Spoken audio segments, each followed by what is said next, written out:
teman-teman, kita rangkum pertemuan kita sebelum ini. Jadi menurut Jung, kepribadian atau jiwa itu dibagi atas 3 bagian. Yang satu kesadaran, yang kedua ketidaksadaran personal atau personal unconscious, yang ketiga ketidaksadaran kolektif atau collective unconscious. Ketiga bagian ini tidak berdiri sendiri secara eksklusif, tapi bisa saling berinteraksi. Kita akan lihat satu persatu. Nah, apa yang ada di dalam kesadaran? Kesadaran kita memiliki pusat. Pusat itu namanya ego. Jadi ego adalah pusat kesadaran. Saya punya ego, teman-teman punya ego, teman-teman yang lain juga punya ego. Ego ini apa gunanya? Menentukan identitas kita. Tanpa ego kita tidak punya identitas.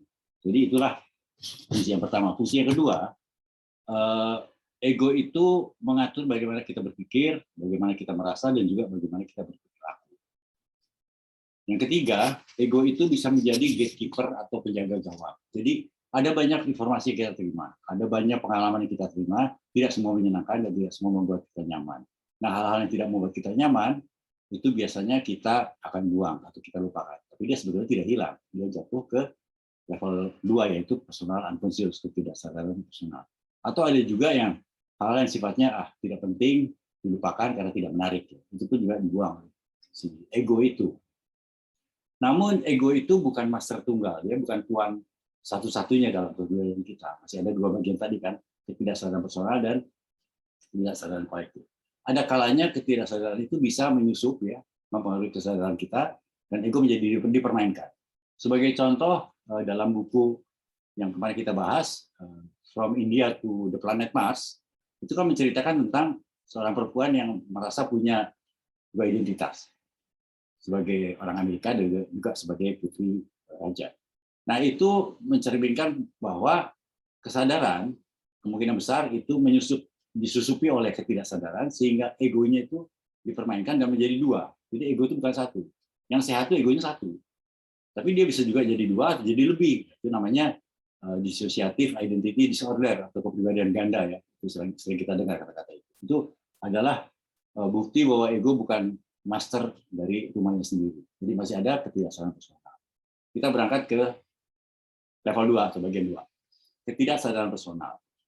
Apa itu ketidaksadaran personal? Isinya sama saja. Jadi begini, kita kan hidup tidak selamanya mendapatkan pengalaman yang menarik. Seperti yang tadi saya katakan, ada banyak-banyak hal yang kita tidak suka yang oleh ego disisihkan. Nah, itu semua ditampung oleh ketidaksadaran personal atau personal unconscious kita. Nah, kadang-kadang ego itu caranya menyingkirkan begitu saja atau malah menekan dengan keras supaya hal yang tidak menyenangkan atau berbahaya itu ditekan ke dalam ketidaksadaran personal di bagian kedua. Tapi penekanan yang keras itu tidak menjamin bahwa ego atau kesadaran tidak bisa disusupi oleh si ketidaksadaran personal. Bisa saja.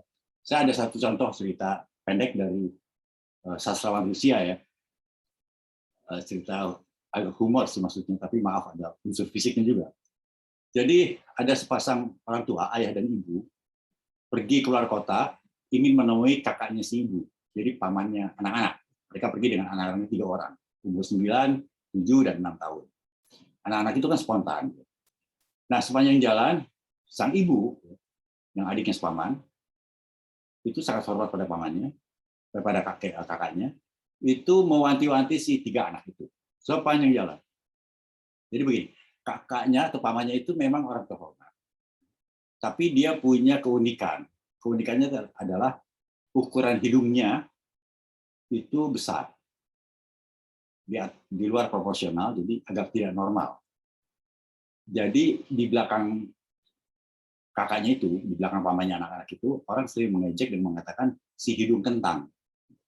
Jadi memang cerpen ini judulnya Kentang. Nah, karena khawatir si anak-anak itu nanti bisa menyinggung pamannya, maka sang ibu itu sepanjang jalan dia menekan anaknya, mengingat-ingatkan berkali-kali, jangan kalian sebut kentang. Kalau kalian pun makan, disuguhi kentang, jangan sebut nama kentang. Anak-anak bertanya, kenapa? Ya karena paman kamu itu sering disebut orang paman kentang, dan dia tidak suka. Jadi jangan sekali-kali ya. Sepanjang jalan, sampai dekat rumahnya pun masih diingatkan gitu. Anak itu aja diam-diam aja tidak diganti. Lalu sampailah di depan rumahnya paman. sang paman, maka sang paman keluar menyambut dengan gembira, langsung mengatakan, halo anak-anak, sambil tersenyum. Langsung si anak-anak 3 itu serempak menjawab, halo paman kentang. Nah, kira-kira ceritanya agaknya begitu, sepertinya ringan ya. Tapi itu sudah cukup menggambarkan bagaimana ketidaksadaran itu bisa saja dia melonjak keluar, di luar prediksi atau di luar perkiraan. Jadi tidak selamanya kita tekan itu pasti dia akan semakin di bawah ya. Tapi bisa juga dia tiba-tiba keluar tanpa kita sadari. Oke, kita sudah sampai ke situ. Nah, di dalam ketidaksadaran personal itu semua memori-memori dan pengalaman itu banyak, jadi mulai kecil masuk terus. Nah, ada kalanya memori pengalaman itu punya kesamaan sifat. Nah, kalau kesamaan sifatnya berkumpul, maka dia menjadi klaster dan akhirnya menjadi kompleks. Nah, kompleks itu kan sering disebut oleh Jung dan oleh Freud ya, psikoanalisa lah, adanya kompleks. Sebagai contoh yang netral ya, seorang anak atau remaja yang dijejali dengan cerita-cerita perjuangan ayahnya atau kakeknya, diceritakan tentang pengorbanan-pengorbanan, diceritakan tentang keberanian, itu bukan tidak mungkin secara tidak sadar akan terbentuk kompleks, hero kompleks.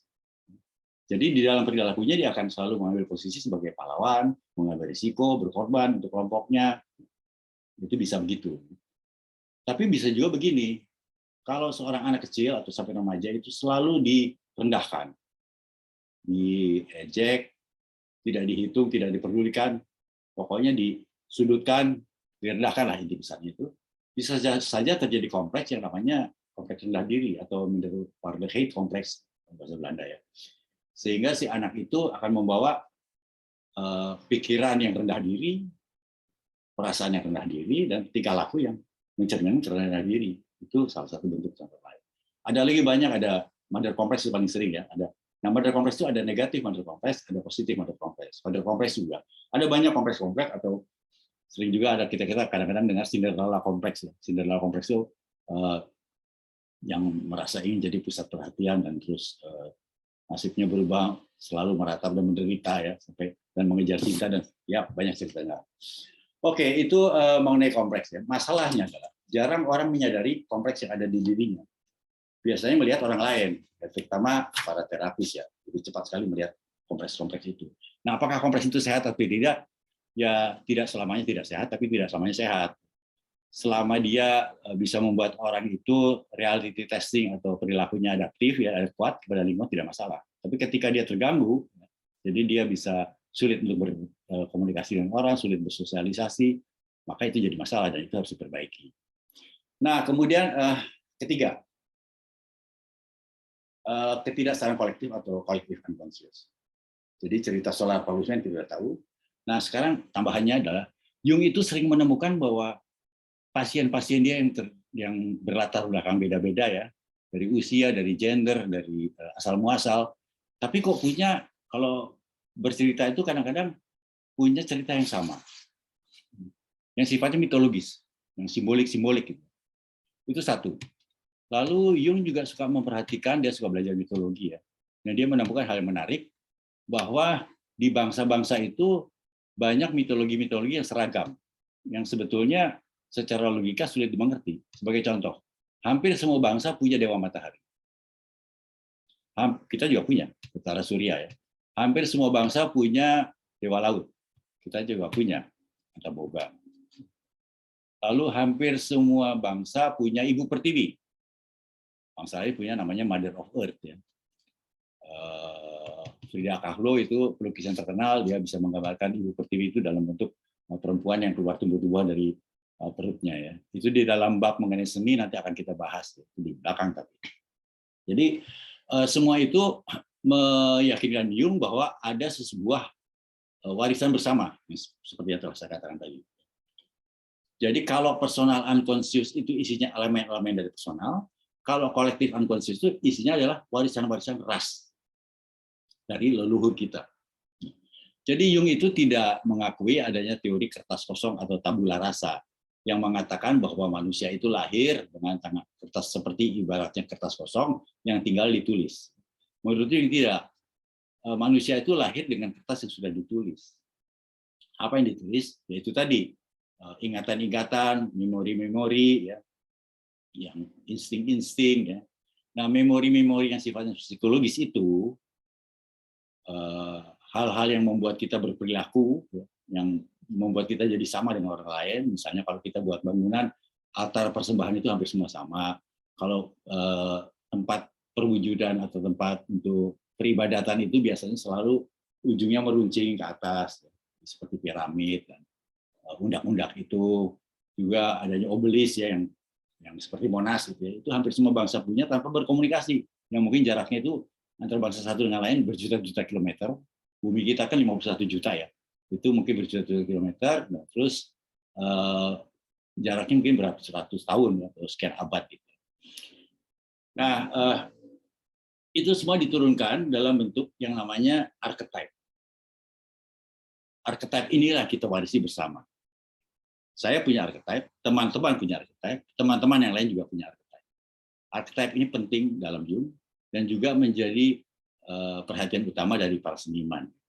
Archetype dalam waktu mereka membuat film, membuat lukisan dan sebagainya. Juga di dalam terapis terutama. Karena di dalam terapis kita diminta untuk berkomunikasi dengan archetype yang kita miliki. Archetype itu berbeda-beda antar tiap orang dan kadar dominannya lain, berbeda-beda pula. Oke teman-teman, demikian kita akan lanjutkan dalam sesi berikutnya, apakah tentang archetype, tentang bagaimana archetype itu mempengaruhi kita. Sampai ketemu, terima kasih.